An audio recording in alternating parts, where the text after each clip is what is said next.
Oke, ini adalah Bose Quiet Comfort Ultra Headphone Second Gen. Dan ini bisa jadi adalah gadget favorit gue bulan ini. Gue bawa headphone ini ke trip gue sekarang di Jepang ya. Dan gue udah pakai setiap malam selama 2 minggu. Dan inilah pendapat gue soal headphone-nya. Pertama-tama, ini kan generasi yang kedua ya, jadi ada beberapa hal improvement dari yang generasi sebelumnya. Yang pertama itu mereka bilang noise cancellingnya sekarang lebih rapi dan bersih gitulah. Terus sekarang udah support lossless audio via USB-C, ini bakal game changer banget untuk beberapa orang. Baterainya sekarang tahan dari 23 jam katanya, sekarang bisa sampai 30 jam. Dan mikrofonnya yang udah lebih bersih lagi. Tapi kalau secara fisik sih ini bisa dibilang masih sama persis lah. Tapi karena gue cuma cobainnya itu yang generasi kedua ini, jadi kita fokus bahas yang ini aja.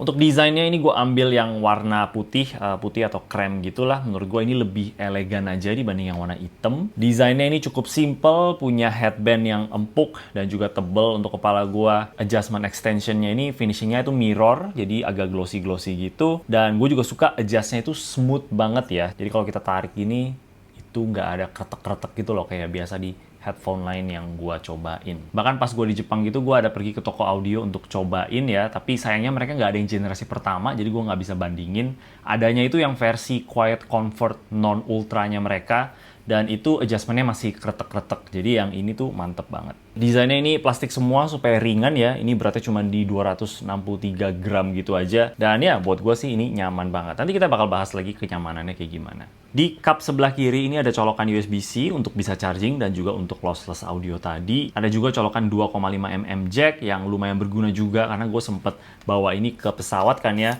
dan gue pakai colokan itu untuk nonton TV-nya di pesawat. Pakai kabel yang udah di-include juga 2,5 ke 3,5 mm. Yang di sebelah kanan itu ada tombol untuk ganti-ganti mode, ada lagi tombol Bluetooth, dan juga ada touch area gitu yang kita bisa adjust untuk volume up and down kalau kita slide atas bawah, atau ditahan untuk settingan shortcut yang kita bisa ganti-ganti di aplikasinya. Aplikasinya ini masih sama ya kayak produk-produk Bose yang mungkin kalian udah punya, kayak mungkin TWS-nya gitu. Bisa lihat baterai di sini, bisa ganti modes, ganti EQ yang sayangnya masih 3 band doang, ganti immersive audio, dan juga kayak ganti shortcut-nya gitu loh. Overall sih gue nggak terlalu ada komplain sama aplikasinya, bersih, gampang dimengerti. Menurut gue orang-orang bakal suka. Kita dapat carrying case-nya kayak gini ya. Gue suka sih, dia halus bahannya, dia kayak leather gitu.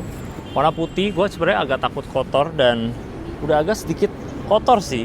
Tapi karena gue nggak jaga juga ya, gue lempar aja di dalam tas gitu, nggak peduli dia tabrak-tabrakan sama barang-barang gue yang lain. Cuman case-nya enak, jadi gampang kita bawa kemana-mana. Dia masuknya itu kelipet kayak gini, tuh. Dan di sebelah sini ada kantong lagi untuk kita taruh, ada kabel, ini USB-C-nya sama 3,5 mm jack. Satu hal yang bikin gue bingung ya, ini kan bisa dilipat kayak gini. Dan ini bagian kiri, ini bagian kanan. Jadi kalau misalkan kita taruh di sini, ini lipatnya itu keluar. Padahal gue pikir mestinya lipatnya ke dalam kan. Kayak gini nih, lipatnya ke dalam. Tapi kalau kayak gini, dia jadinya kebalik kiri kanan. Hal kecil aja sih, harusnya nggak apa-apa. Cuman agak sedikit aneh aja pas pertama kali gue cobain. Ini juga udah auto connect ke HP ya, sekali kita buka, keluarin headsetnya gitu. Dan pas kita lepas dari kepala, dia juga ada auto pause, masukin ke dalam, dan dia mati. Nggak usah kita pencet-pencet lagi. Mantap. Jadi ya gue sih suka banget sama carrying case-nya. Satu hal yang gue baru notice dari videonya Fernanda Gunsan ya, kalau ini tuh ada kayak mungkin sensornya gitu. Jadi kalau kita taruh menutup, dia bakal kayak auto sleep gitu loh. Ini yang bikin headphone-nya itu kalau kita taruh di dalam casing, dia jadi kayak mati gitu, udah nggak connect lagi ke HP. Dan menurut gue sih itu mantep banget. Oke, active noise cancellingnya, balik lagi karena gue nggak punya generasi pertama, jadi gue nggak bisa bandingin. Tapi selama gue pakai ini di pesawat sih, suara berisik pesawatnya itu bener-bener hilang. Jadi bikin gue nonton itu jadi jauh lebih gampang karena dialognya jadi lebih jelas. Gue juga ada cobain ANC-nya itu pas lagi di outdoor ya. Dan jujur aja gue kagum banget sama hasilnya. Ini kalau kita aktifin ANC di public ini agak gimana gitu rasanya ya, kayak amazed aja gitu. Yang awalnya berisik, ya gue masih bisa denger lah, kayak suara orang dari speaker, suara mobil yang lewat itu masih kedengeran sedikit. Tapi suara yang lain itu benar-benar hilang gitu, kayak jejak kaki orang. Suara gue juga gue agak susah dengernya. Mungkin suara exhaust dapur gitu juga nggak kedengeran. Lumayan gila sih. Kalau menurut The Sound guys, ini bisa kurang lebih potong sekitar 87% noise dari luar ya, yang sebenarnya itu upgrade dari versi yang pertama di 85%. Ya itu upgrade yang nggak terlalu jauh banget, tapi buat gue sih artinya Bose punya ANC yang udah mantep, mau di generasi pertama atau generasi yang kedua. Kita bisa matiin ANC-nya gitu ya, yang gue rasa bakal bikin baterainya itu jadi lebih irit. Gue sih belum pernah cobain karena dua mode yang paling gue sering pakai itu yang mode quiet dan juga yang mode aware. Dan sebenarnya mode aware inilah yang paling gue suka. Itu juga mode yang gue hampir selalu pakai sih pas gue jalan-jalan di Jepang.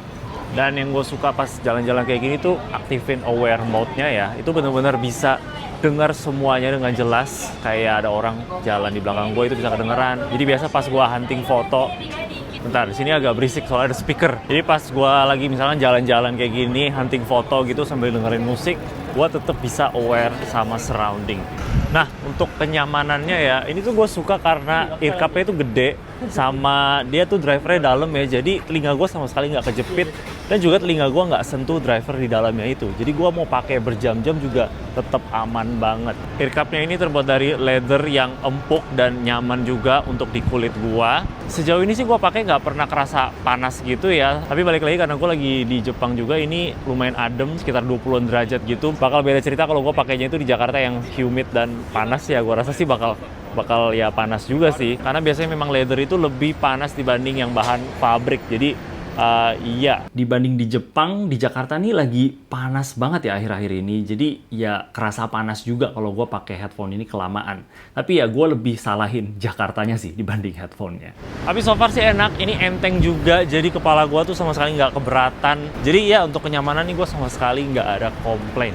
Sekarang gue udah balik ke Jakarta dan gue masih selalu pakai headphone ini ya pas gue mungkin lagi chill aja di tempat kerja atau pas malam-malam gitu sebelum gue tidur. Dan memang buat kepala gue itu ini nyaman banget. Biasanya untuk headphone yang udah ngejepit telinga gue sedikit aja, gue jadinya nggak bakal bisa pakai berjam-jam. Tapi yang ini enggak untungnya. Tapi ya balik lagi, itu telinga gue sih. Karena semua telinga orang beda-beda ya. Bisa aja kalian kejepit gitu. Jadi gue rekomen sih cobain dulu sebelum beli. Ditambah ini juga nggak kayak neken banget gitu ya. Dia kayak santai aja di sini. Mungkin itu bakal bikin seal-nya jadi lebih nggak terlalu ketutup banget. Tapi buat gue sih gue nggak apa-apa. Gue lebih pentingin kenyamanan dibanding seal suara yang lebih bagus. Tapi ya itu preferensi gue aja. Dan untuk gue yang pakai kacamata di sini juga beneran nyaman gitu. Kacamata gue nggak ngerasa kayak ketekan gitu loh. Jadi gue sih jempol banget untuk kenyamanannya. Cek. Sekarang kalian dengar suara dari headphone-nya langsung. Ini mikrofon built-in. Di kondisi yang outdoor gini, banyak mobil lalu lalang. Gak terlalu berisik sih sebenarnya ya. Karena ini di Jepang, jadi memang kita nggak boleh terlalu berisik di sini. Tapi ya, kayak ginilah suaranya. Gimana menurut kalian? Untuk baterainya sih ini dibilang sampai 30 jam gitu, dan untuk pemakaian gua sekitar kayak 6-7 hari lah bisa tahan ya pas gua pakai tiap malam. Buat gua sih itu udah aman banget ya. Tapi jujur aja gue lumayan berharap ya headphone sekarang nih bisa kayak TWS gitu, dimana kalau kita masukin ke dalam casing itu bisa ngecas. Kayak bayangin aja kalau misalkan kita masukin ke casing gini, tutup, dan udah dia kecas headphone-nya. Itu bakal mantep banget sih. Nggak tahu juga kita bisa dapat headphone kayak gitu kapan ya, atau mungkin udah ada, gua aja yang nggak tahu. Nah, kekurangannya selama ini sih sebenarnya sama kayak TWS mereka yang kemarin itu.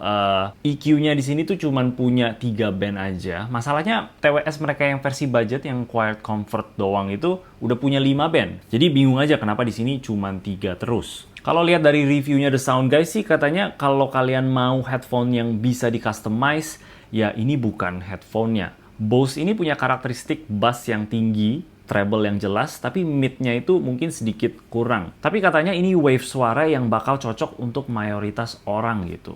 Jadi kalau kita kasih ke orang yang mungkin nggak terlalu peduli audio, tapi dia suka denger lagu, ya dia bakal happy-happy aja sama suaranya headphone ini. Tapi untuk orang-orang yang pengen explore lagi, tuning lagi, ngerti lihat graf-graf kayak gini ya mungkin ini bukan headphone-nya. Ini lebih untuk ke konsumer yang beli langsung jadi aja gitu. Dan jujur aja, gue salah satu konsumer kayak gitu. Jadi kalau kalian pengen headphone yang enak, ringan, nyaman, suaranya nggak perlu diotak-atik, ini pilihan yang menggiurkan sekali. Dan overall sebenarnya ini beneran salah satu gadget favorit gue di bulan ini ya. Gue happy banget bisa bawa ini ke trip gue di Jepang. Di Jepang itu banyak banget orang pakai headphone di mana-mana ya, pas lagi jalan-jalan, pas lagi di kereta gitu. Jadi pas gue pakai ini juga kayak serasa orang lokal gitu loh.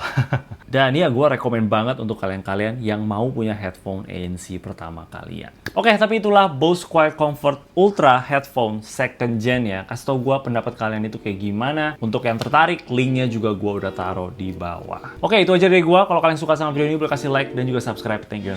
Bye-bye.